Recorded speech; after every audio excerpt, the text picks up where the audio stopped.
Yun, may ito na po yung gagawin natin, ano. Ginawa nating apat-apat para 12 volts na kaagad ang lalabas dito sa dulo. 12 volts na kaagad yan. Yan, na-assemble na natin. Ito lang yung connection yun. Ganyan lang ang connection yun. Yan, basta apat-apat, ganyan lang ang connection. Pati kabila, ganyan lang ang connection.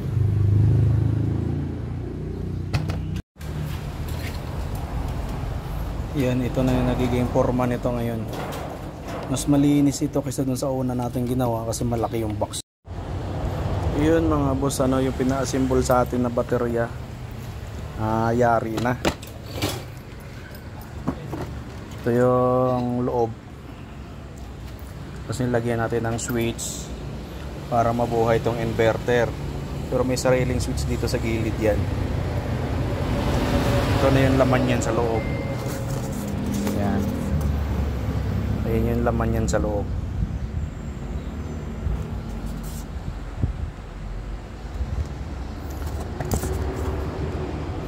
Naglagay tayo ng pang jump start dito. Isusok-sok lang natin itong socket na to. Pwede mo nang gamitin pang jump start. Ayan. Kung i-charge mo yung battery na to, ito rin yung gagamitin mo. Naglagay tayo dito ng voltmeter. Ayan. 13.2. Tapos naglagay tayo dito ng saksakan ng cellphone. Tapos naglagay tayo rito ng saksakan ng 220. Ayan. Pag inopen po natin to, ayan po, nabuhay ilaw. Ito po yung electric fan. Bunutin po natin yung electric fan.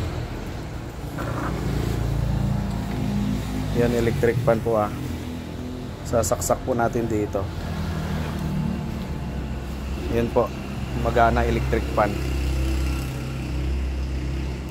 Ito po yung wire ng electric fan. Dito po nakasaksak yan. Pag pinatay natin tong switch na to, mamamatay po yung electric fan. Ayan. Binuhay natin. Yan. Buhay din yung electric fan. At makikita nyo po rito, ayan, nababawasan na siya. Pag clip type, halos hindi mababawasan yan. Ayan, papatayin ko. Patay din siya. Pag binuhay ko, buhay din siya. Ayan.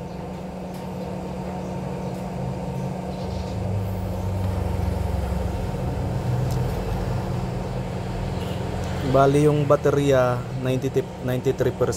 Ayan, nakalagay. Tagal-tagal po maubos yan kahit ganyan kalaki yung electric pa ng gamit. Ito po yung pang camping. Patay na natin. Meron tayong 220.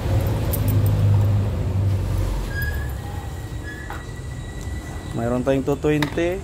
Mayroon tayong 12 volts. Mayroon tayong lighter. Mayroon tayong saksakan ng kung ano pang isasaksak mo rito.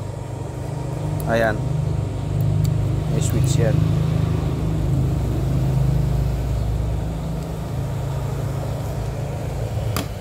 Tsaka may takip po ito. Kala mo toolbox lang yung dala mo.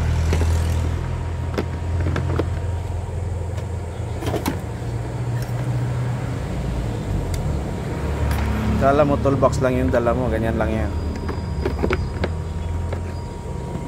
Yan, nakalagay dito yan.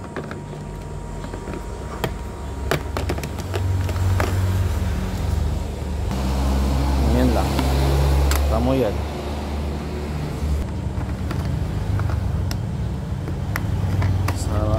Sara mo to. Parang toolbox lang. Toolbox lang yung dala-dala mo, pero power bank.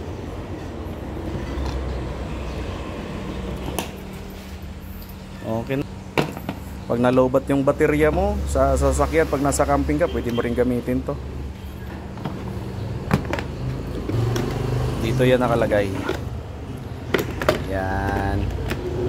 Diyan naman yan nakalagay. Parang wala lang nangyari. Okay na. Malinis, walang kalat.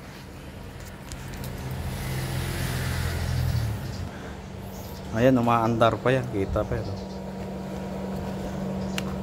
Maririnig mo pag umaandar kasi mayroon siyang ugong sa loob. Umuugong yung umuugong yung inverter. Okay.